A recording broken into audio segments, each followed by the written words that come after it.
To Morning News with Malana in Q News, www.qgroupmedia.com and also Q News official లో కూడా మీరు ప్రత్యక్ష ప్రసారం ద్వారా చూడొచ్చు. ఇవాళ కాస్త అనివార్య కారణాల వల్ల టెక్నికల్ సమస్యల వల్ల ఒక 5 నిమిషాలు ఆలస్యంగా ప్రారంభమైంది. క్షమించాలి. ఇక ఇవాల్టి మార్నింగ్ న్యూస్లోకి వెళ్తే ఒకసారి ఈనాడు చూద్దాం. ఒకే దేశం ఒకే ఎన్నిక దేశానికి అత్యవసరం, ఒకే ఓటర్ జాబితా రూపొందించాలి. స్పీకర్ల సదస్సులో ప్రధాని మోదీ పిలుపు. ఒకే దేశం ఒకే ఎన్నికపై లోతైన అధ్యయనం జరగాలని ప్రధాని నరేంద్ర మోడీ పిలుపునిచ్చారు. ఒక దేశం ఒకే ఎన్నిక ఇది కేవలం చర్చనీయాంశం కాదు, భారత్కు అత్యవసర అంశం. ప్రతి నెలలో దేశంలో ఎక్కడో ఓ చోట పెద్ద ఎన్నికలు జరుగుతూనే ఉంటాయి. దానివల్ల అభివృద్ధి కార్యకలాపాలపై పడే ప్రభావం గురించి మీకు స్పీకర్లకు బాగా తెలుసు. అందువల్ల ఒకే దేశం ఒకే ఎన్నికపై మదనం అత్యవసరం. అందుకోసం తొలుత లోక్సభ, విధానసభ, పంచాయతీ ఎన్నికల కోసం పనికొచ్చేలా ఒకే ఓటర్ జాబితా రూపొందించాలి అని సూచించారు. స్పీకర్ల సదస్సు జరుగుతూ ఉంది గుజరాత్లో. నిన్న రాష్ట్రపతి రామ్నాథ్ కోవింద్ హాజరయ్యారు. ఆ తర్వాత ఇవాళ నరేంద్ర మోడీ కూడా దాన్ని ఉద్దేశించి మాట్లాడినటువంటి వార్త. ఒకే దేశం ఒకే ఎన్నిక అంటే ఇక దేశంలో 5 ఏళ్లకు ఒకసారి మాత్రమే ఎన్నికలు వస్తాయి. సర్పంచ్కి ఒకసారి, ఎంపీటీసీకి ఒకసారి, ఆ తర్వాత ఎమ్మెల్యేకి ఒకసారి, ఎంపీకి ఒకసారి ఇట్లా ఉండేవి. నిజంగా అది జరిగితే ఏం జరుగుతుందంటే ఇప్పుడు ఒకసారి ఎన్నిక వస్తే 4 రోజులు కోడ్ ఆఫ్ కండక్ట్ ఉంచే, దానివల్ల ఇక్కడ ఏం పనులు చేయలేక మొత్తం ఖాళీగా ఉన్నప్పుడు ఏం పనులు చేస్తారు, అదేం చేయరు. కానీ టీకా ఎందాక కరోనా వ్యాక్సిన్ పురోగతిని పరిశీలించనున్న ప్రధాని రేపు హైదరాబాద్కు వస్తూ ఉన్నాడట. దాదాపు 9 నెలలుగా ప్రపంచానికి కంటి మీద కునుకు లేకుండా చేస్తున్న కరోనా మహమ్మారికి విరుడుగా టీకా తయారు చేసే ప్రయత్నాలు ఎలా కొనసాగుతున్నాయో తెలుసుకోవడానికి ప్రధానమంత్రి నరేంద్ర మోడీ ఈ నెల 28న హైదరాబాద్లోని భారత్ బయోటెక్ ఇంటర్నేషనల్ సందర్శించబోతా ఉన్నారట. వస్తూ ఉన్నాడు, ప్రత్యేక విమానంలో హకీంపేటకు వస్తూ ఉన్నాడు. ఇది ఇట్లుంటే ఇక నిండా ముంచిన నివార్ తీరం దాటుతూ విధ్వంసం సృష్టించిన తుఫాను శ్రీవారి మాడవీధుల్లో మోకాల్లోతు నీళ్ళు వచ్చినాయట. తిరుమల శ్రీవారి ఆలయం ఎదుట వరద ప్రవాహం అట. ఇది ఇట్లా ఉంటే ఇక స్త్రీలకు ఉచిత ప్రయాణం, హైదరాబాద్ మెట్రో రైళ్లు, సిటీ బస్సుల్లో అవకాశం, ఎల్ఆర్ఎస్ రద్దు చేస్తాం, వరద బాధితులకు 25,000, 24 గంటలు ఉచితంగా నీళ్లు, అర్హులైన 1,00,000 మందికి సొంతిల్లు, అధికారికంగా విమోచన దినోత్సవం, పాత బస్తీ అభివృద్ధికి ప్రత్యేక ప్యాకేజీ, పేదలకు 100 యూనిట్లలోపు ఉచిత విద్యుత్, భాజపా ఎన్నికల ప్రణాళిక విడుదల. ప్రణాళిక అంటే మామూలుగా లేదు, మరి అది చాలా అద్భుతంగా ఉంది. కానీ సాధ్యమా కాదా అనేది ఒకసారి ఆలోచన చేసుకోవాలి. భాజపా రాష్ట్ర కార్యాలయంలో జిహెచ్ఎంసీ ఎన్నికల మేనిఫెస్టోను విడుదల చేస్తున్న మహారాష్ట్ర మాజీ సీఎం దేవేంద్ర ఫడ్నవీస్. చిత్రంలో ఆ పార్టీ నేతలు వివేక్, భూపేంద్ర యాదవ్, కిషన్ రెడ్డి, బండి సంజయ్, డికే అరుణ, లక్ష్మణ్ అంటూ తదితరులు నిన్న మేనిఫెస్టో విడుదల చేశారు. ఇక నిప్పుతో చెలగాటమాడుతున్నారు. కరోనా పరీక్షలపై ఆదేశాలు ఇస్తే అవసరమైనప్పుడు చేస్తామంటారా? హైకోర్టు ఆగ్రహం. ప్రజా ఆరోగ్య శాఖ డైరెక్టర్కు కోర్టు ధిక్కరణ నోటీసులు జారీ చేసిందట. చేయవలసిందే, అసలు చేయాల్సింది ముఖ్యమంత్రికి చేయాలి. ఈ ముఖ్యమంత్రి కరోనా రాదన్నాడు. అసలు ఈ రాష్ట్రంలో టెస్టులు జరగకుండా అడ్డుకుంటుంది కేసీఆర్ కాబట్టి ఆయనకు నోటీసులు జారీ చేసే అవకాశం ఉండాలి. భావోద్వేగాలు రెచ్చగొడితే చర్యలు తీసుకోవాలి. తెరాస, భాజపా, ఎంఐ 3 ఒక్కటే. పిసిసి అధ్యక్షుడు ఎంపీ ఉత్తమ్ చెప్తా ఉన్నాడు. 14 పేజీల వార్త. హైకోర్టు ఇంత ఘాటుగా వ్యాఖ్యానించిన వార్త చాలా 4 లైన్లలో క్లోజ్ చేసిండు ఫ్రంట్ పేజీలో ఈనాడైన. ఇక ఈయన ఎందుకు పనికిరా? ప్రజల చెవుల్లో కమలం పువ్వులు, భాజపాది నకలు ప్రణాళిక, మా మాటలు ఫోటోలతో ఆ పార్టీ నేతల ఫోజులు, ప్రణాళికను సొంతంగా రాయలేని వారు నగరాన్ని అభివృద్ధి చేస్తారా? తెరాస కార్యనిర్వాహక అధ్యక్షుడు మంత్రి డ్రామారావు. ఇప్పుడు ఈయన మేనిఫెస్టో వీళ్ళు కాపీ కట్టిరట. వీళ్ళ మేనిఫెస్టోలో స్త్రీలకు ఉచిత ప్రయాణం లేదు, మెట్రోలో ఉచిత ప్రయాణం లేదు, 24 గంటల నీళ్లు లేవు, చలాన్ల రద్దు లేదు, ఆ తర్వాత 25,000 రూపాయలు వరద బాధితులకు సాయం లేదు. మళ్ళీ ఇలా ఈయన కాపీ కొట్టిండని నేను చెప్తా ఉంటాడు. సో వీళ్ళ పరిస్థితి ఎట్లా ఉందంటే చాలా అగమ్య గోచరంగా ఉంది. కేవలం మాటలు మాత్రమే చెప్తా ఉన్నారు టీఆర్ఎస్ పార్టీ నాయకులు. సో ఇది ఈనాడులో అయితే ఇక వెలుగు దినపత్రిక చూద్దాం. మెట్రో సిటీ బస్సుల్లో లేడీస్కు ఫ్రీ జర్నీ. మెట్రో సిటీ బస్సుల్లో లేడీస్కు ఫ్రీ జర్నీ. గ్రేటర్ మేనిఫెస్టోలో బీజేపీ హామీ. గ్రేటర్ హైదరాబాద్లో ఎల్ఆర్ఎస్ రద్దు చేస్తారట. స్టూడెంట్లకు ఫ్రీగా ట్యాబ్లు, వైఫై ఇస్తారట. ఇక 1,00,000 మంది పేదలకు సొంతిండ్లు ఇస్తారట. వరద బాధితులకు 25,000 సాయం. ఫ్రీగా నల్లా కనెక్షన్లు, ఫ్రీగా నల్లా నీళ్లు. 125 గజాల ఇళ్లకు పర్మిషన్ అక్కర్లేదు. 2 వీలర్లు, ఆటోలపై ఉన్న పెనాల్టీ చాలాన్లు మాఫీ. 100 యూనిట్లలోపు కరెంటు వాడే వారికి ఉచిత విద్యుత్. ఎస్సీ కాలనీలు, స్లమ్ ఏరియాల్లో ఆస్తి పన్ను మాఫీ. ఓల్డ్ సిటీకి స్పెషల్ ప్యాకేజీ. సుమేధా పేరిట కొత్త చట్టం, 10,000 కోట్ల నిధి. కరోనా టెస్టులు ఫ్రీ, అందరికీ వ్యాక్సిన్ పంపిణీ. సిటీ రోడ్లపై గుంతలు పడితే 15 రోజుల్లో రిపేర్. సెప్టెంబర్ 15న అధికారికంగా విమోచన దినం అంటూ బీజేపీ మేనిఫెస్టో అంశాలు మాత్రం అద్భుతంగా ఉన్నాయి. ప్రజల నుంచి సేకరించారు వీళ్ళు మేనిఫెస్టోలో ఏముండాలనేది. అదొకటిగా కుట్ర. ఎవరిది కుట్ర, ఎవరికి లాభం? 6 ఏళ్లుగా అల్లర్లు లేవని చెప్తున్న సర్కారు ఇప్పుడే అల్లర్ల మాట ఎందుకు ఎత్తుకుంది? ఎలక్షన్ ప్రచారం హోరెత్తిన టైంలో సీఎం వ్యాఖ్యల వెనుక మతలబైంది. ప్రజల్లో టీఆర్ఎస్పై వ్యతిరేకత, ప్రతిపక్షాలకు వస్తున్న ఆదరణను సైడ్ ట్రాక్ పట్టించేందుకేనా కావాలనే సర్కార్ కొత్త నాటకం ఆడుతోందంటూ ప్రతిపక్షాలు విమర్శలు గుప్పిస్తూ ఉన్నాయి. కేసీఆర్ కుట్ర ఎవరిదో చెప్పాలి, కేసీఆర్ కుట్ర ఎవరిదో చెప్పు, ప్రజలను భయపెట్టి ఆందోళన రేకెత్తించి జీహెచ్ఎంసీలో గెలవాలని కేసీఆర్ కుట్రలు చేస్తున్నారు. శాంతి భద్రతలకు విఘాతం కలిగించే కుట్ర సాగుతోందని సీఎం హోదాలో ఆయన చెప్పడం ఏమిటి? గొడవలు సృష్టించేది ఏ పార్టీనో ఆ వ్యక్తులెవరో కేసీఆర్ చెప్పాలి. ఎన్నికల్లో లబ్ధి పొందేందుకు ఆయన ఆఫీసర్లను పిలిచి మీటింగ్ పెట్టారు. మత కలహాలు సృష్టించే ప్రయత్నం చేస్తే కేంద్రం చూస్తూ ఊరుకోదంటూ రాష్ట్రాన్ని హెచ్చరించారు. ఇక 2 పిచ్చోళ్ళు రెచ్చగొడుతున్నారు. 2 పిచ్చోళ్ళు రెచ్చగొడుతుంటే 3వ పిచ్చోని నువ్వెందుకు వచ్చినావు వీళ్ళకు? కేటీఆర్ వ్యాఖ్యలు. అల్లర్లపై పక్కా సమాచారం ఉంది, అల్లర్లపై పక్కా సమాచారం ఉంటుంది డీజీపీ దగ్గర. రోహింగ్యాలకు సంబంధించిన సమాచారం మాత్రం ఉండదు. ఎవరిది కుట్ర?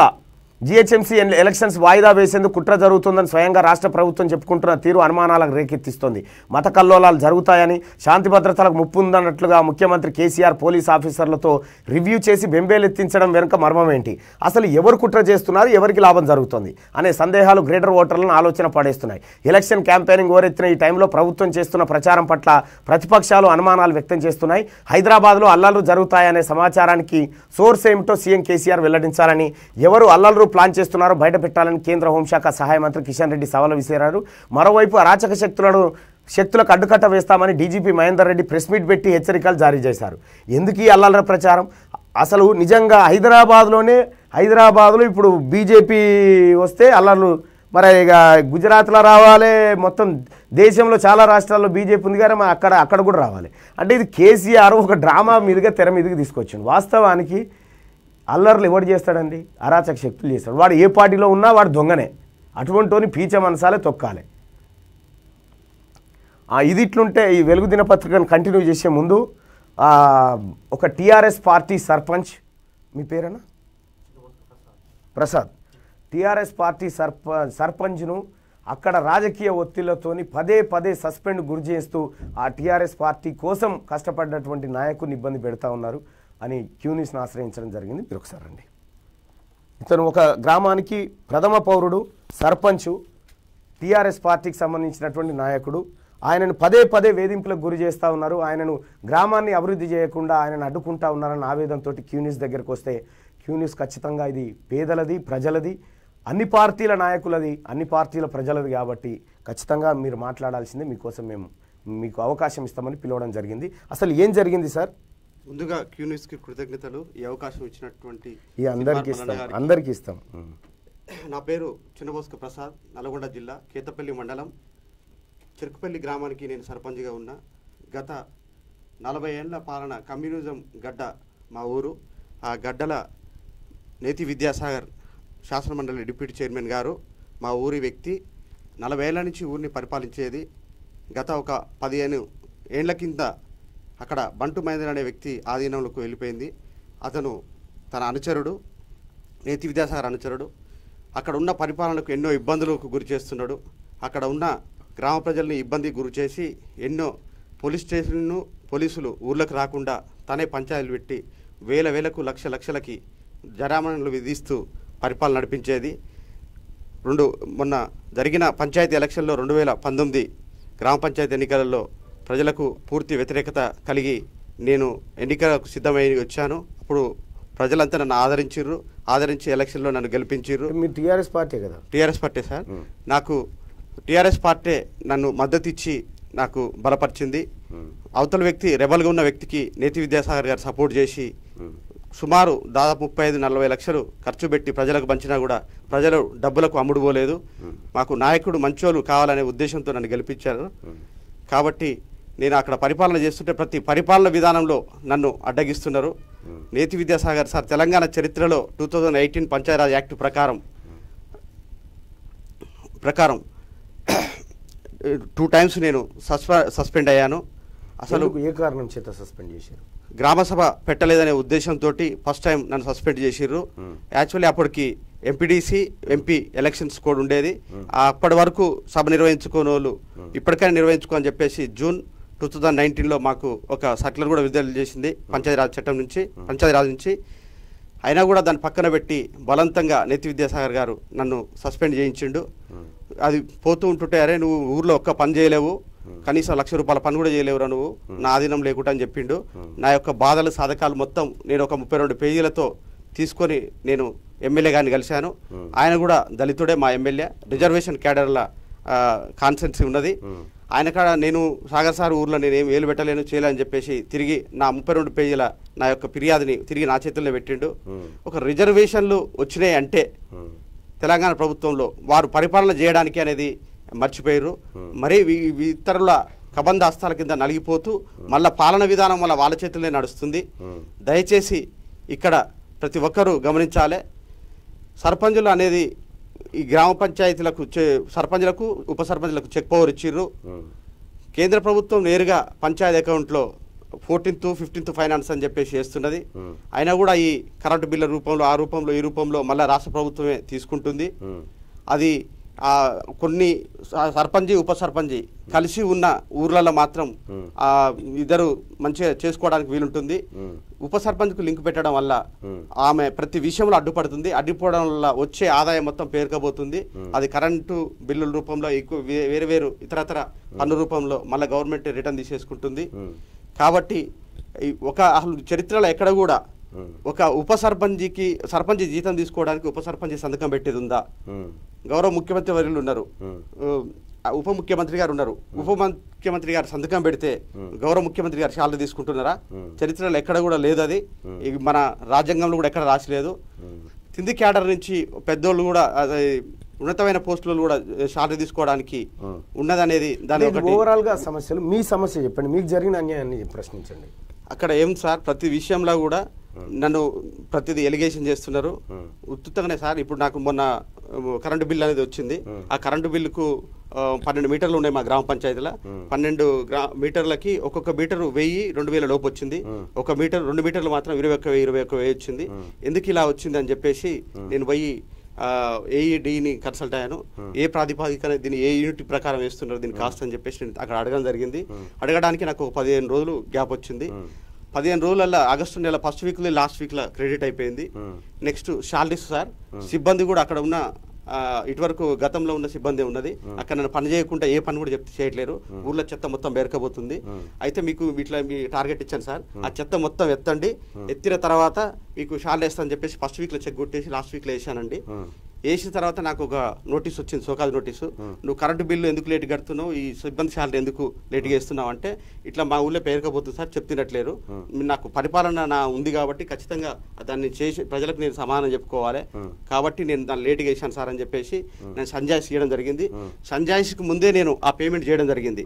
అది నేను దాన్ని సంజాయిషి పంపించినప్పుడు నేను ఆ వివరణ తీసుకుపోయి కలెక్టర్ గారికి ఇచ్చాను. అయ్యా నేను దళితుడిని, పేదవాడిని, నేను ఇటువరకు ఫస్ట్ గ్రామసభ పెట్టలేదన్నప్పుడు చేసినప్పుడు నేను హైకోర్టు చుట్టూ తిరిగి నేను ఆర్డర్ తెచ్చుకున్న, స్టే ఆర్డరు మళ్ళీ నేను ఎక్కిన. ఇప్పుడు కూడా నన్ను చేయకండి, నేను ఇచ్చిన సంజాయిషిని చదవండి, చదవకుండా చేయకండి అని చెప్పేసి నేను చెప్పినా కూడా వినలేదు. వినకుండా అట్లనే సస్పెండ్ చేసిర్రు. కారణం ఏందని చెప్పేసి డిపో గారిని అడిగితే, మీ ఊరిలో ఉన్న సాగర్ సారే మమ్మల్ని ఇబ్బంది పెడుతున్నాడు, చాలా ఇబ్బందులకు గురి చేస్తుండు కాబట్టి మేము చేయవలసి వస్తుంది. బలవంతంగా సార్ నా మీద ఫిర్యాదు, కరెంటు బిల్లు కట్టట్లేదని మండలంలో జిల్లాలో ఎక్కడ కూడా రాయలేదు. ఒక ఎంపీడీఓనే సెక్రటరీ ద్వారా రాయించి పంపించిండు. డిపిఓ గారిని నేను అడిగాను సార్, నల్గొండ డిపిఓ గారిని, ఏంది సార్ ఇదేం పద్ధతి అండి, ఇట్లా చేస్తారు, నా సంజాయిషి చదవాలి కదా, ఇట్లా చేయకూడదు కదా సార్ అని చేసి అడిగితే, మాదే ఉందండి మీ ఎంపీడీఓ రాసి పంపిండు కాబట్టి నేను చేయాల్సి వచ్చింది అన్నాడు. ఎంపీడీఓ అడిగితే వాళ్ళు రాసి ఉన్నారు కాబట్టి నేను పంపానని ఎంపీడీఓ గారు అడుగుతున్నారు సార్. ప్రతి విషయంలో సార్ నేను ఒక 10 నెలల నుంచి నాకు ఉప సర్పంచ్ సంతకం పెట్టట్లేదని చెప్పేసి ఒక దాదాపు 10-15 ఫిర్యాదులు ఇవ్వడం జరిగింది. ఈ ఫిర్యాదులకు కూడా ఏమీ కూడా లేదు. ఆమెకి ఇంతవరకు నోటీసు లేదు, ఏది లేదు. మొన్న నన్ను సస్పెండ్ చేసే ముందర చెక్ పవర్ అని రద్దు చేశారు సార్. రద్దు చేసిన తర్వాత మళ్ళీ నేను కోర్టుకు వెళ్ళాను, మళ్ళీ నేను రీఇన్స్టేట్ అయ్యాను, మళ్ళీ ఆర్డర్ తెచ్చుకొని ఎక్కాను సార్. ఎక్కిన తర్వాత ఇప్పటికి కూడా నాకు చెక్ పవర్ వేయకుండా డ్రామా ఆడుతున్నారు. సో ఏంది మరి మీరు అధికార పార్టీ నాయకులే, అధికార పార్టీలో ఉన్నటువంటి వాళ్ళే, మీకే ఇబ్బంది జరిగితే ఇతర పార్టీలో ఉన్నటువంటి సర్పంచుల పరిస్థితి ఎట్లా ఉంటుంది? ఏమో సార్, అది నేతి విద్యాసాగర్ గారు బాగా నా మీద కచ్చ కట్టారు. ఆయనకు ఎదురు లేదు. దాదాపు ఆ చెరుకుపల్లిలో 14 మర్డర్లు అయినాయి. అక్కడ అరాచకాలు ఎక్కువ ఉంటాయి. నాకు కూడా ప్రాణభయంతో అక్కడ బతుకుతున్నా. నేను చదువుకున్న వ్యక్తిని కాబట్టి నేను గ్రామంలో ఉండి మురికాలలో దగ్గర ఉండి ప్రజలకు సేవ చేయాలనుకుని ముందుకు వచ్చిన. నేను ఆ బజార్లలో కూడా తిరిగేటట్లేదు సార్. గతంలో గొడవలైనాయి. కానీ నన్ను వాళ్ళు అరాచకాలు చేసి వాళ్ళు నా మీద అటాక్ చేసినాక కూడా పోలీస్కి మేము ఫిర్యాదు చేసి యూట్యూబ్లలో టీవీ ఛానల్ మీరు కూడా గతంలో మాట్లాడారు మా ఊరు గురించి మన ఛానల్లో వచ్చింది. 2 రోజులు నిర్బంధించి డిటీస్లో దెబ్బలు తిన్నాం సార్. దాదాపు 200-300 అరికాళ్ళ అరచేతుల్లో దెబ్బలు తిని 2 రోజులు కనీసం నిలబట్టి సార్ నేను దాన్ని కవర్గా చేసుకోవడానికి. మేము ఇచ్చిన ఫిర్యాదు ఏది కూడా మా కేతపల్లి మండల ఎస్ఐ గారు తీసుకోరు, దానికి రిసీవ్డ్ ఇయ్యరు. ఏమన్నా చెప్తే నీ ఇష్టం చేసుకోపో అంటారు. ఏంటంటే మాకు ఏం పేరు ఎస్ఐ పేరు? Ramakrishna sir, B Ramakrishna. ఆయన రిసీవ్డ్ ఇయ్యాడు. పిల్లలు కూడా సార్ నా ఎమ్మట ఉన్న తిరిగే పిల్లల్ని ఏ కారణం ఉండదు ఉత్తగానే తీసుకుపోయి స్టేషన్లో ఎమ్మ కొట్టుడు సార్. బెల్ట్ తోటి, కర్రతోటి, లాఠీతోటి అరికాలు అరిచేతులు పగులతోటి కొట్టారు సార్. అసలు ఫిర్యాదులు ఉండవు. ఆ అక్రమ కేసులు నా మీద బనాయించడం సార్, ఇట్లా ఇబ్బందులకు గురి చేస్తుండు. ఒక రిజర్వేషన్ క్యాడర్ నుంచి వచ్చిన నేను ఒక దళితున్నై ఉన్న నాకు ఇన్ని ఇబ్బందులు జరుగుతున్నాయి.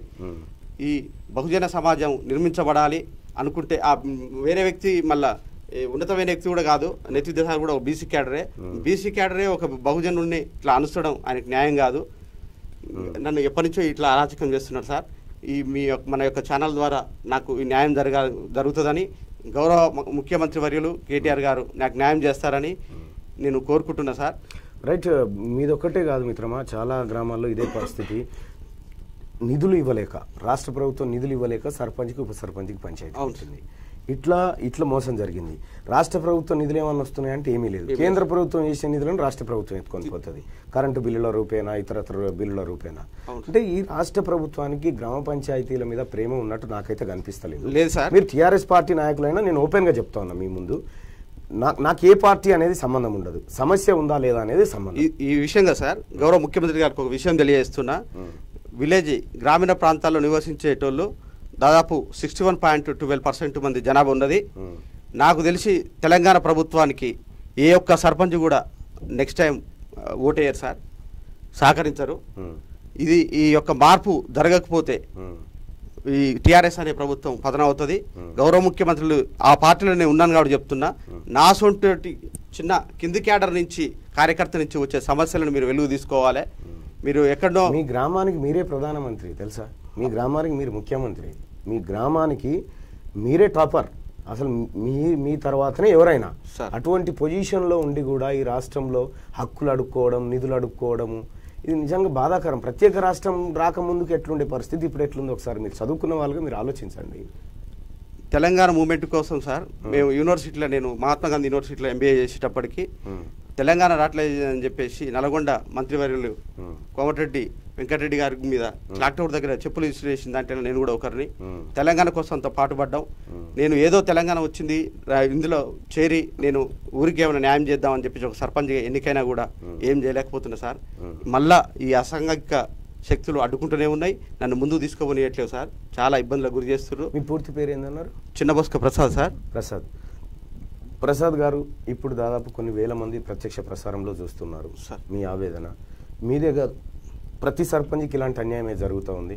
ప్రతి సర్పంచ్ ఆవేదనతోనే ఉన్నాడు. నిధులు రాక కొంతమంది సర్పంచులు ఏది అభివృద్ధి పనులు చేసే శ్మశాన వాటికలు కట్టేస్తే డబ్బులు రాక ఆత్మహత్యలు చేసుకుంటా ఉన్నారు కొంతమంది సర్పంచులు. భార్య పేరు ఒంటి మీద ఉన్న పుస్తలు, తాళ్ళు, బంగారాలు అమ్మి అప్పులు కడతా ఉన్నారు. అప్పులు తెచ్చి కట్టితే ఆవేదన మిగులుతూ ఉంది. అసలు సర్పంచ్ కావడం అంటే ఆత్మహత్యకు దగ్గరగా పోవడం అన్నట్టే ఇవాళ తెలంగాణ రాష్ట్రంలో పరిస్థితి ఉంది. దయచేసి మీరు చదువుకున్న వాళ్ళు కాబట్టి మీరు అధైర్యపడకండి. కేసులు ఇప్పుడు ఆ రామకృష్ణ గారు ఎవరో ఉన్నారు ఎస్ఐ, ఆయనని ఇరికించదలుచుకుంటే ఆయనకు ప్రమోషన్ వస్తుందా? ఇప్పుడు రాదు సార్. నేతి విద్యాసాగర్ కాపాడలేడు ఆయనని, ముఖ్యమంత్రి కాపాడలేడు, ఎవరు కాపాడలేరు ఆయనని. ఓవర్ యాక్షన్ చేయకుండా ఈ నిమ్న వర్గాల మీద జర పెత్తనం చేయాలని చూస్తే ఎట్లొచ్చింది రామకృష్ణ నీకు ఎస్ఐగిరి? ఎట్లొచ్చింది? బాబాసాహెబ్ అంబేద్కర్ రాజ్యాంగంతో రాలేదు, ఏడంగా వచ్చింది. అంటే రామకృష్ణకు కూడా చెప్తా ఉన్నా, ఎస్ఐ రామకృష్ణకు కూడా జర దగ్గర పెట్టుకొని పనిచేయండి. ఎవరిని పడితే వాళ్ళ మీద. ఈయన టీఆర్ఎస్ పార్టీ నాయకుడే. నేను టీఆర్ఎస్ పార్టీ, నేను రోజు మళ్ళా అందరిని అంటా ఉంటూ టీఆర్ఎస్ వాళ్ళని అంటే ఆయనకు అన్యాయం జరిగితే కూడా పిలిచిన. ఈయన టీఆర్ఎస్ పార్టీ నాయకుడు, ఆయనకు అన్యాయం జరిగితే కూడా పిలిచిన, మాట్లాడుతూ ఉన్నా. అందుకోసమే పొలిటికల్ ప్రెషర్కి లొంగి పని చేయడం కంటే రాజీనామా చేసి వెళ్ళిపోండి. మీ పోస్టులో ఎవడన్నా అర్హత ఉన్నోడు వస్తాడు. ఈ గులాంగిరీలు చేసుకుంటూ ఇటువంటి పోలీస్ వ్యవస్థకు మచ్చ తీసుకురాకండి. చాలామంది మంచి ఆఫీసర్లు ఉన్నారు, వాళ్ళ వల్ల డిపార్ట్మెంట్కు నష్టం అవుతుంది. అంటే ఇప్పుడు వాళ్ళని ఇలా అనుచరులను తీసుకుపోయి బెల్ట్ తీసుకొని కొట్టినట్టు ఆ ప్లేస్లో నువ్వు ఇట్టుండి వీళ్ళు ఇట్టుంటే ఏంటి సార్ రామకృష్ణ గారు? ఉంటుందా నీ నౌకరు ఉంటుందా? నీ మీద లీగల్ యాక్షన్ తీసుకుంటూ ఉంటుందా చెప్పు? తప్పు అట్లా చేయడం. కొమ్ము గాయకండి. ఎక్కువ రోజులు ఉండరు. అర్థమైందా? ఈ దేశంలో ప్రజలే రాజులను కూడా తారబాయన్న. నువ్వేమేస్తాయి ఇవి? సో జిల్లా మెజిస్ట్రేట్ కలెక్టర్ గారికి నాకు న్యాయం జరుగుద్ది అని చెప్పేసి దాదాపు 15 రోజుల పాటు తిరిగినా నేను. తిరిగినా కూడా ఎంత కూడా నాకు న్యాయం జరగలేదు. కనీసం నేను పంపించిన ఫైల్ని చదువు కూడా చదవలేదన్న. డైరెక్ట్ నన్ను సస్పెండ్ చేసి పంపించేశారు. ఇక సస్పెండ్ కానీ సపరేట్గా రాజీనామా చేసి వెళ్ళిపోవడమే కదా. ఇక ఇంకేముంది మరి? రాజీనామా చేయడం కూడా పెద్ద ఇబ్బంది అన్న. ఇట్లా చేసి ఇట్లా చంపడం కంటే రాజీనామా చేయమని చెప్పేసి రాజీనామా చేసి రాష్ట్రంలో సర్పంచులంతా రాజీనామా చేసే కాడికి వచ్చింది వ్యవస్థ మొత్తం. దయచేసి ప్రసాద్ గారికి నిజంగా ప్రసాద్ గారికి 100% న్యాయం జరగాల్సినటువంటి అవసరం ఉంది. నల్గొండ జిల్లా కలెక్టర్ గారు, ఇంకా మీరు మెజిస్ట్రేట్, మీరు రాజ్యాంగ పరిరక్షకులు, మీరు అక్కడ సిస్టమ్ని ఇంప్లిమెంట్ చేయాల్సినటువంటి వ్యక్తులు. ఇక్కడ ఒక సిస్టమ్ని అనధికారికంగా కొలాబ్ చేస్తూ ఉంటే కాపాడాల్సిన మీరు ఒత్తాసు పలుకుడు ఏంటి సార్? ఏం కలెక్టర్ గిరి ఇది? ఏం కథ? ఇది బాగలేదు సార్. ఇది మీ మీద రాజకీయ ఇన్ఫ్లుయెన్స్ ఈ తీరుగా ఉండడం నిజంగా దురదృష్టకరం. రాజకీయ ఇన్ఫ్లుయెన్స్ తోటే జరుగుతూ ఉంది. పోలీసులకు కానీ అధికారుల పైన కానీ రాజకీయ నాయకుల ఒత్తిడి లేకపోతే ఈ రాష్ట్రం బాగుపడుతుంది, లేకపోతే బాగుపడదు. ఇంకొక మాట చెప్తా ఉన్నాం. నేతి విద్యాసాగర్ గారు పెద్ద మనుషులు, మీరు 40 ఏళ్ళుగా రాజకీయాల్లో ఉన్నారు. నీ ఊరు సర్పంచు, శాసన మండలికి డిప్యూటీ చైర్మన్ కావచ్చు, కానీ నీ ఊర్లో నీకంటే ఈయన పెద్ద. నీ ఊర్లో నీకంటే పెద్ద మనిషి ఈయన. నీ ఊర్లో నువ్వు ఢిల్లీకి రాజు కావచ్చు, తల్లి కొడుకు అయినట్టే నువ్వు శాసన మండలి డిప్యూటీ చైర్మన్ అయినా సరే నీ ఊర్లో ఈ సర్పంచ్ ముందే ఇతను దళితుడే కావచ్చు, నువ్వు బీసీ వర్గాల వాడివే కావచ్చు, నువ్వు ఎవరైనా పర్వాలేదు, ఇతని ముందే ఇతను రాష్ట్రానికి, ఆ గ్రామానికి రాష్ట్రపతి, ప్రధానమంత్రి, ముఖ్యమంత్రి. అతన్ని ఇబ్బంది పెట్టడం ఎట్లా న్యాయం? ఆ బిడ్డలను కదా ఇంకా ఎంకరేజ్ చేయాల్సింది కదా. శాసన మండలి డిప్యూటీ చైర్మన్ గారు సభా నిబంధనలు, భారత రాజ్యాంగం అనే పుస్తకం మీకు ఇస్తారు కదా, అందులో లేదా సమానత్వము, స్వేచ్ఛ, అధికారాలు ఎట్లా ఉండాలి? 73వ రాజ్యాంగ సవరణ ఏం చెప్తా ఉంది, 74వ రాజ్యాంగ సవరణ ఏం చెప్తా ఉంది, విధులు ఎట్లా ఉండాలి, గ్రామ పంచాయతీలు ఎట్లా ఉండాలి? మీకు తెలియదా సార్ ఇవన్నీ? రాజమన్నార్ కమిటీ ఏం చెప్పింది, ఇవన్నీ తెలియయా మీకు? అశోక్ మెహతా కమిటీ ఏం చెప్పింది? మరి ఇవన్నీ తెలియకుండా మీరు డిప్యూటీ చైర్మన్గా ఉన్నారంటే ఇక మా అదృష్టం. మరిగా దయచేసి మీరు మీ గురించి ఇతరు ఒక మీ గ్రామానికి చెందిన సర్పంచ్ ఆవేదన వ్యక్తం చేస్తున్నారంటే మీకు మంచి పేరు రాదు. దయచేసి మీరు ఈ ప్రయత్నాలు విరమించుకోండి. మీ గ్రామాన్ని బాగు చేసుకోవడానికి ఇతనికి సహకరించాలని చెప్పి విజ్ఞప్తి చేస్తాను. Thank you. సో మిత్రులారా, ఇక అది ఒక టీఆర్ఎస్ పార్టీకి సంబంధించినటువంటి సర్పంచ్ ఆవేదన. ఇక వెలుగు దినపత్రికను కంటిన్యూ చేస్తే, వరదలతో హైదరాబాద్ మునగడానికి టీఆర్ఎస్ మజ్లిసే కారణం. మహారాష్ట్ర మాజీ సీఎం దేవేంద్ర ఫడ్నవీస్ అంటున్నారు. విమోచన దినోత్సవాన్ని ఎందుకు జరపడం లేదు? అమరవీరుల చరిత్రను టీఆర్ఎస్ విస్మరిస్తోంది. ప్రజల ఆకాంక్షలకు అడ్డం పట్టేలా బీజేపీ మేనిఫెస్టో. ఎల్ఆర్ఎస్ పేరుతో టీఆర్ఎస్ దోపిడీ చేస్తోందని సంజయ్ వ్యాఖ్యలు చేసింది. ఇక కేటీఆర్ ఫామ్ హౌస్ కే పరిమితం అంటూ వెంకటస్వామి చెప్పినటువంటి మాట. ఇక తేజస్వి సూర్యపై 2 కేసులు నమోదు. కేసులతో బీజేపీ ఆపలేరని తేజస్వి ఉస్మానియా యూనివర్సిటీలోకి ఎవరు బీజేపీ నాయకుడు తేజస్వి సూర్య వచ్చిందని చెప్పి వీసీ కంప్లైంట్ మేరకు పోలీసు వాళ్ళు కేసు నమోదు చేశారు. ఇదే ఉస్మానియా యూనివర్సిటీలోకి పోలీసులు అనుమతి లేకుండా వస్తారు, మరి వాళ్ళ మీద నమోదు చేయమని వీసీ చెప్పడు. సరే, ఇది ఇట్లుంటిగా ఓల్డ్ సిటీలో టీఆర్ఎస్ గప్చుప్, అభ్యర్థుల ప్రచారం లేదు, ఇన్ఛార్జీల హడావిడి లేదు. మజ్లిస్ పోటీ చేస్తున్న స్థానాల్లో క్యాంపెయిన్ చేయొద్దని తమ క్యాండిడేట్లకు ఆర్డర్స్.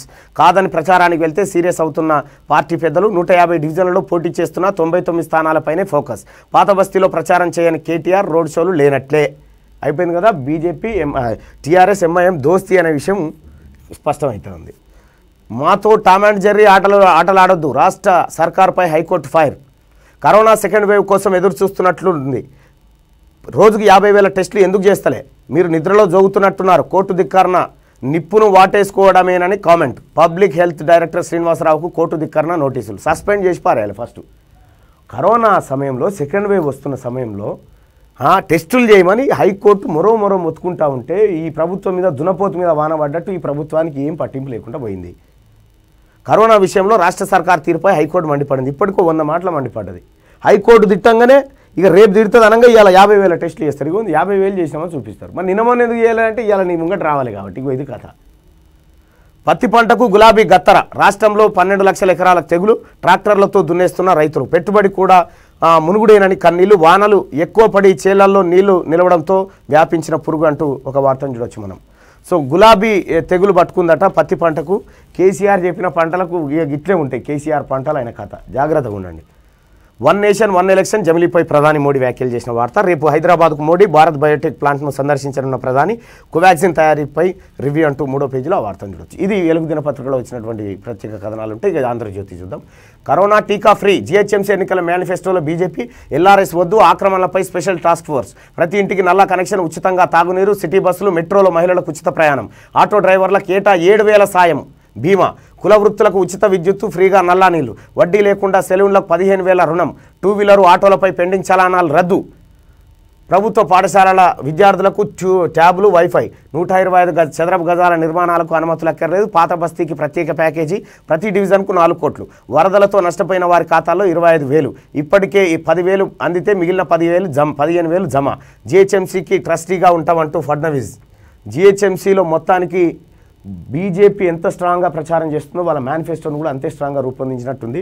సో వాస్తవానికి ఇక ఆటో డ్రైవర్లకు ఏటా 7,000 రూపాయల సాయం ప్లస్ బీమా, మహిళలకు ఇక ఫ్రీగా తిరగవచ్చు హైదరాబాద్లో ఎక్కడికైనా, ఏ బస్సు అయినా ఎక్కొచ్చు, మెట్రో. ఆ తర్వాత వడ్డీ లేకుండా సెలూన్లకు 15,000 రుణం, 2 వీలరు ఆటోలపై పెండింగ్ చాలాన్లు రద్దు. మేనిఫెస్టో పర్ఫెక్ట్ ఉంది, కానీ అమలు చిత్తశుద్ధి ఉందా అనేదే ఒకటి అంశం. అన్ని పార్టీల మేనిఫెస్టో చూసుకుంటే బీజేపీది గట్టిగా ఉంది మేనిఫెస్టో. కుట్రదారుల సమాచారం మాకు తెలుసు, రాష్ట్రంలో రాజధానిలో మత కల్లోలాలకు కుట్ర పన్నే వారిపై కఠిన చర్యలు తప్పవు, వారి చర్యలను ముందుగానే నిలువరిస్తాం. సోషల్ మీడియాలో వదంతులు నమ్మొద్దు, సర్జికల్ స్ట్రైక్ వ్యాఖ్యలపై న్యాయ సమీక్ష, రోహింగ్యాలపై 62 కేసులు నమోదు చేశాం, ఎన్నికలకు 51,500 మందితో బందోబస్తు, విలేకరుల సమావేశంలో డీజీపీ. ముఖ్యమంత్రి వచ్చి కలవంగానే ఉన్నత స్థాయి సమావేశం పెట్టగానే డీజీపీ గారు బయటికి వెళ్ళి మొత్తం మత కల్లోలాలు, కుట్రదారులు, ఎక్కడ డీజీపీ గారు ఇది ఎవరి కోసం పనిచేస్తున్నారు? జమిలీ మంచిదే, ఒక దేశం ఒకే ఎన్నిక ప్రస్తుతం అవసరం, అన్నిటికీ ఒకే ఓటర్ల జాబితా ఉండాలి, దీనిపై లోతైన చర్చ జరగాలి, సభాపతుల సదస్సులో ప్రధాని మోదీ పిలుపంటూ ఒక వార్త. రేపు హైదరాబాద్కు మోడీ సాయంత్రం 4 నుంచి 5 గంటల నడుమ భారత్ బయోటెక్ సందర్శన చేయబోతూ ఉన్నాడట. ఇక రోహింగ్యాలుంటే కేంద్రం ఏం చేస్తూ ఉంది? మీరు చక్కగా పనిచేస్తే వారెలా వస్తారు? 4 ఓట్ల కోసం ఇలా మాట్లాడతారా? టీఆర్ఎస్ను ఎదుర్కొనేందుకు కేంద్ర మంత్రులా? ఖాళీగా ఉన్నాడని ట్రంప్ను పిలుస్తారేమో. జన్ధన్ ఖాతాలో మోడీ 15 లక్షలు వేశారా? బల్దియాలో మళ్ళీ టీఆర్ఎస్ జెండా పక్క. మరి టీఆర్ఎస్ జెండా పక్క అయితే గింత ఆగమాగం, గింత కథ ఎందుకు తమ్మి రాములు?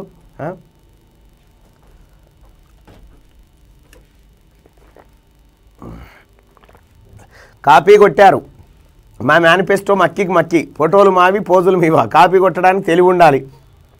బీజేపీ మేనిఫెస్టోపై కేటీఆర్ విమర్శ. టీఆర్ఎస్ మేనిఫెస్టోకు బీజేపీ మేనిఫెస్టోకు అసలు పొంతనే ఉండదు. సిగ్గు లేకుండా డ్రామారావు మంది పెళ్ళి వీళ్ళదంతా అదే కదా, మంది పెళ్ళిళ్ళ కాడ మంగళారతి బట్టి మేమే చేసినాం పెళ్ళి అన్నట్టు ఉంటుంది అన్నట్టు. పోయినసారి 2018 ఎన్నికలల్లో 2018 ఎన్నికలలో ఏం చేసిండు ఎరికైనా? కాంగ్రెస్ పార్టీ వాళ్ళు 2,000 రూపాయలు పెన్షన్ ఇస్తామంటే అది కాపీ కొట్టి అయ్యా 2016 అని చెప్పిండు. అర్రాస్ పాటనా అనుకుంటే చెప్పిండు. ఇక ఇట్లా అయ్యా కొడుకులు మొత్తం ఇవే ఏతులు. కత్తి పట్టిన వాడు కత్తికి బలైనట్లుగా ఫిరాయింపులకే కేసీఆర్ బలైతాడు. పోయేవాడు పోతుంటే సీఎం కొనుక్కుంటుండు. టీఆర్ఎస్ బీజేపీ మజ్లిస్లో ట్రయాంగిల్ లవ్. 67,000 కోట్లు ఖర్చు చేస్తే అమరావతి కంటే పెద్ద నగరాన్నే రాజధానిని నిర్మించవచ్చు. కేటీఆర్ వల్లే హైదరాబాద్ ఇమేజ్ డ్యామేజ్ అయింది. బీజేపీలో చేరే వారికి ఆ ఒక్కరోజే పండుగ, ఆ తర్వాత పార్టీలో వారి ఉనికి ఉండదు. మత హింసను నగర ప్రజలు ఇష్టపడరు. కేశవపూర్ రిజర్వాయర్ ఎందుకు? గండిపేట హిమత్ సాగర్ నిరంతరం నింపితే ప్రతి ఇంటికి మంచినీళ్ళు ఇవ్వచ్చు. ఆంధ్రజ్యోతి ఇంటర్వ్యూలో రేవంత్ రెడ్డి అట. ఇది ఇట్లుంటే ఇక రోజుకు 50,000 పరీక్షలు ఎందుకు చేయట్లేదు? సెకండ్ వేవ్ ముప్పు పొంచి ఉంటే తగిన ఏర్పాట్లు చేయరేం? మీరు విస్మరిస్తే మేము కఠినంగా ఉంటాం. రాష్ట్ర ప్రభుత్వ తీరుపై హైకోర్టు ఆగ్రహం. ప్రజారోగ్య డైరెక్టర్కు ధిక్కార నోటీసులు. మాస్కులు ధరించని వారిపై చర్యలు, బాధ్యత పోలీసులకు అప్పగించండి. తదుపరి విచారణ 17కు వాయిదా అంటూ ఒక వార్తని ఇక్కడ చూడొచ్చు. మనంగా సిగ్గు లేదు, శరం లేదు, రాష్ట్ర ప్రభుత్వానికి రాదు. పోటాపోటీగా ఫేక్ న్యూస్. సోషల్ మీడియాలో ఎత్తుకు పై ఎత్తులు. టీఆర్ఎస్ బీజేపీ మద్దతుదారుల పోస్టులు. విదేశాల్లో సృష్టిస్తున్న పార్టీల అభిమానులు, వాటిని వైరల్ చేస్తున్న స్థానిక నాయకులు. తప్పుడు ప్రచారంలో పార్టీల దూకుడు. గ్రేటర్ ఓటర్లపై సోషల్ వార్ ప్రభావం. ఫేక్ సర్వేలో అల్చారట. నాకు ఒకటి వచ్చింది సర్వే, టీఆర్ఎస్ఏ గెలుస్తుందని చెప్పి ఫేక్ సర్వే వచ్చింది. సర్వే లేదు, నోటిఫికేషన్, అది లంగా సర్వే అని మాకు అర్థమైపోయింది ఇప్పుడు. సో ఇట్లా ఎవరికి వాళ్ళే, బీజేపీ వాళ్ళు తక్కువ లేరు, టీఆర్ఎస్ వాళ్ళు తక్కువ లేరు, పోటాపోటీగా నడుస్తూ ఉంది అది. ఇక కదం తొక్కిన రైతన్న చెలో ఢిల్లీ ఉద్రిక్తం బారికేడ్లను ఛేదించి ముందుకు లాఠీ చార్జ్ బాష్పవాయు ప్రయోగం రైతుల పట్ల గౌరవంగా ఉండాలి దేవేగౌడ కేంద్రం క్రూరత్వానికి ఇది పరాకాష్ట రాహుల్ రైతులతో చర్చలకు సిద్ధం కేంద్రం ఇక్కడ రైతుల పట్ల ప్రేమ ప్రజల పట్ల ప్రేమ బీజేపీ చూపిస్తూ ఉంటుంది అక్కడ హర్యానా కాడ పంజాబ్ కాడనేమో రైతుల మీద వాటర్ క్యాన్లు లాఠీ ఛార్జీలు కథ ఇది బీజేపీది ఎల్టీసీ నగదు ఓచర్తో కొత్త బీమా పాలసీలు కట్టుకోవచ్చు ఉద్యోగుల కేంద్రం వరం మార్చి 31 వరకు అవకాశం అంట మళ్ళీ కేంద్రానికి పోతే పైసలు ఏముంది ఇక ఆదాబ్ హైదరాబాద్ చూసుకుంటే ఒక దేశం ఒకే ఎన్నిక జమిలీ ఎన్నిక ఎంతో అవసరమని చెప్పకనే చెప్పిన ప్రధాని మోడీ అంటూ ఒక వార్త గడ్డం గీతిరిగా పెంచాను ఆజ్కీ బాత్ మీ అపజయాలను తప్పటడుగులని ఎప్పుడు అనుకోకండి అవి తప్పులు కావు భవిష్యత్తులో ఏమి చేయకూడదో చెప్పే పాఠాలు ఇప్పటికైనా తప్పులు గ్రహించి నిజాయితీగా ఓటు హక్కు వినియోగించుకోండి అని చెప్పి ఆదాబ్ హైదరాబాద్ కోర్టుగా కాశ్మీర్లో ఉగ్రవాదుల కాల్పులు అంటూ ఒక వార్త 8వ పేజీలో పూర్తి స్థాయిలో కవర్ చేసింది ఆదాబ్ హైదరాబాద్ ఎల్ఆర్ఎస్ను రద్దు చేస్తాం అధికారికంగా సెప్టెంబర్ 17న విమోచన దినోత్సవం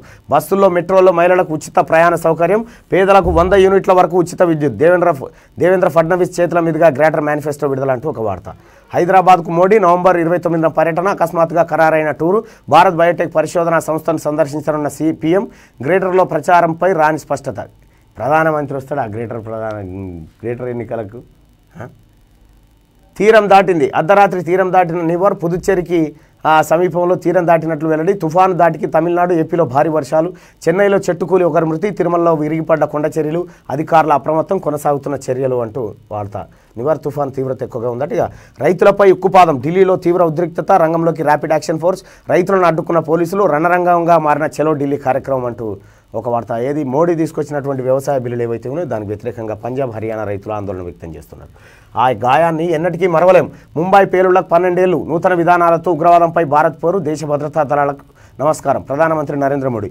ఇప్పుడు ముంబైలో ఉగ్రవాదులు దాడి చేసి దాదాపు 12 ఏళ్ళు గడుస్తూ ఉంది ఆడ దాదాపు 170 మందినో 270 మందినో పొట్టన పెట్టుకుని ఉగ్రవాదులు అందులో కసబ్గాడు ఒకడు 270 మందిని చంపిన కసబ్గానికి ఉరిశిక్ష చేసినాము మరి 7 ఏళ్ల పరిపాలనలో 6380 మంది రైతులను చంపిన కేసీఆర్ని ఏం చేయాలి ఇదే కదా రైట్ మేము ఆదేశించినా పట్టించుకోరా ఉద్దేశపూర్వకంగానే కరోనా పరీక్షలు నిర్వహించడం లేదు ప్రైవేట్ ఆసుపత్రులపై ఎందుకు చర్యలు తీసుకోలేదు ప్రభుత్వంపై హైకోర్టు ఆగ్రహం అంటూ ఒక వార్తగా మతతత్వ పార్టీగా ముద్ర వేస్తున్నారు మత సామరస్యాన్ని చెడగొట్టే కుట్ర జరుగుతుంది ఎన్నికల ప్రచారంలో అక్బరుద్దీన్ కీలక వ్యాఖ్యలు చేసినట్టు ఒక వార్త ఇక జిహెచ్ఎంసీలో దద్దరిల్లుతున్న ధర్మపురి ప్రచారం బీజేపీ అధికారంలో ఉన్న రాష్ట్రాల్లో మత విద్వేషాలు లేవు చెలోక్తులతో తెరాసాకు చురకలు అరవింద్ ప్రసంగాలకు అనూహ్య స్పందన ఎన్నికలు ఆపడానికి కేసీఆర్ అబద్ధాలు ఆడుతున్నాడు టీఆర్ఎస్ గెలవలేదని వారికి అర్థమై నిజంగా అరవింద్ మాట్లాడుతూ ఉంటే మరి ఏడనేర్చినో కానీ కేసీఆర్ బాగా మాట్లాడుతున్నాడు మాటలు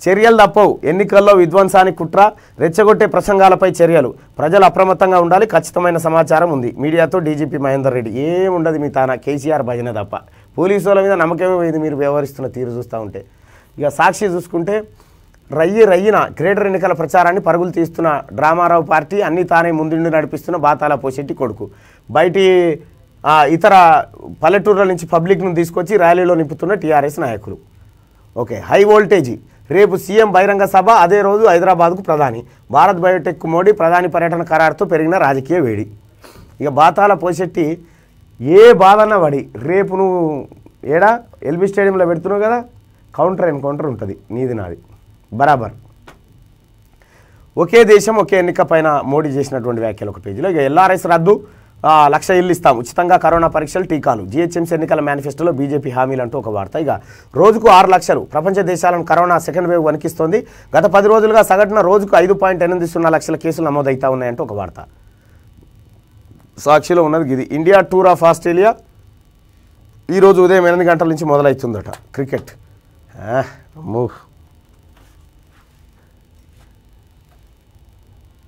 భారతరత్న ఇవరేం పివి ఎన్టీఆర్కు పూలు సరే పురస్కారాలేవి పివి నరసింహారావు చచ్చిపోతే అటెంకాల తొంగి సూళ్ళే ఎన్టీ రామారావుకు ఎన్ని పోటు పొడిచిన దాంట్లో ఈయన పాత్ర కూడా ఉంది పివి ఎన్టీఆర్కు పూలు సరే పురస్కారాలేవి అయినా ప్రధాని అయిన తెలంగాణ బిడ్డ బీవి తెలంగాణ జాతి ఆత్మాభిమానం ఎన్టీఆర్ మహనీయులను పట్టించుకొని బీజేపీ పార్టీలకు అతీతంగా మహానుభావులను గౌరవించుకున్న తెలంగాణ సర్కార్ ఆహా కేసీఆర్ డైనమిక్ దూసుకపోతున్న తెలంగాణ నమస్తే తెలంగాణతో గోరటి వెంకన్నట గోరటి వెంకన్నకు మొన్ననే కాదు ఎమ్మెల్సీ పదవి ఇచ్చింది కేసీఆర్ డైనమిక్ అనకపోతే కేసీఆర్ హౌలా అంటాడా అన్నాడు కదా కల్లోల కుట్ర. ఇక ఆపండి మహేందర్ రెడ్డి గారు, అంత నిమ్మలంగానే ఎవరు మీరు కల్లోల పడతా ఉన్నట్టుగా అనిపిస్తూ ఉంది. విద్వేష ప్రసంగాలు ప్రసారం పదే పదే వద్దట.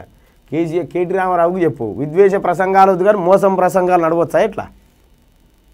ఇది హైందవ, ఓహో అచ్చా ఇది హైందవం. ఒక్కసారి వేమన అవతారంలో చూడాలనుంది నిన్ను. ఒక్కసారి వేమన అవతారంలో ఒక్కసారి దర్శనం ఇస్తూ అంటే ఒక్కసారి వేమన అవతారం కూడా వేస్తాడు ఎన్నికల కోసం. ఏ అవతారం అంటే ఆ అవతారం వేస్తాడు.